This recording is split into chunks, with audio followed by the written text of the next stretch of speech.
Kami di sini sudah dari tahun 2008, 2009. 2009.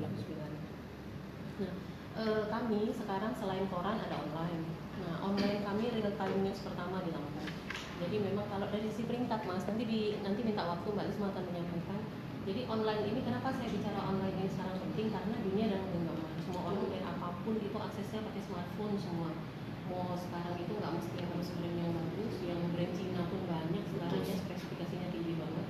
Jadi mau akses kapanpun, mau tengah malam berita misalnya di Pontianak lagi ada kasus peristiwa apa, kita tinggal buka di online sudah bisa tahu peristiwa seperti apa.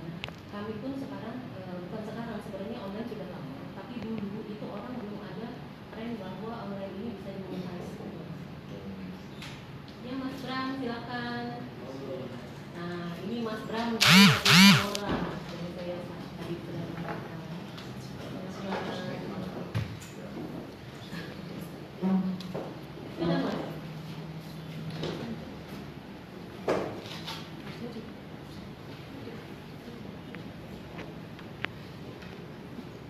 Jadi online ini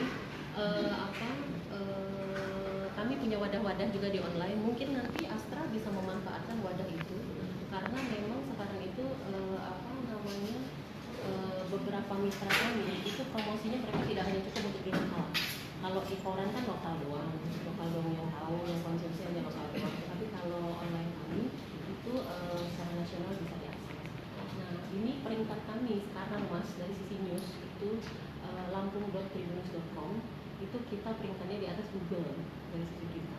Nanti disebutkan oleh teman-teman kalau online ini mereka nggak bisa maksudnya gini ya mengklaim bahwa kami nomor satu. Misalnya kalau orang nih kita bilang Tribun Lampung 80.000 eksemplar per hari tanpa kendali, tanpa rekod.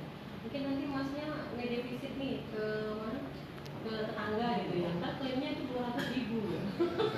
Tetangga lagi 500.000. Nah sekarang kita kalau kita mau terbuka kemudian kita melihat yang sebenarnya adalah kemampuan mesin itu berapa eksemplar per jam kan gitu ya. Apakah iya kemampuan mesin itu sampai 50.000 per jam, 50.000 eksemplar atau di lapangan dol gitu ya mestinya. Nah, kemudian jam berapa dia terbit, deadline-nya jam berapa, apa iya jam 7 itu sudah deadline berita, yang nggak dapat yang berita hit dong, atau nggak nunggu tengah malam misalnya. Nah itu pun menjadi logik istilahnya, kira-kira logik nggak sih mau sampai 200.000, 150.000 eksemplar misalnya. Nah ini kalau koran mungkin cuma sampai leadership kami tinggi gitu,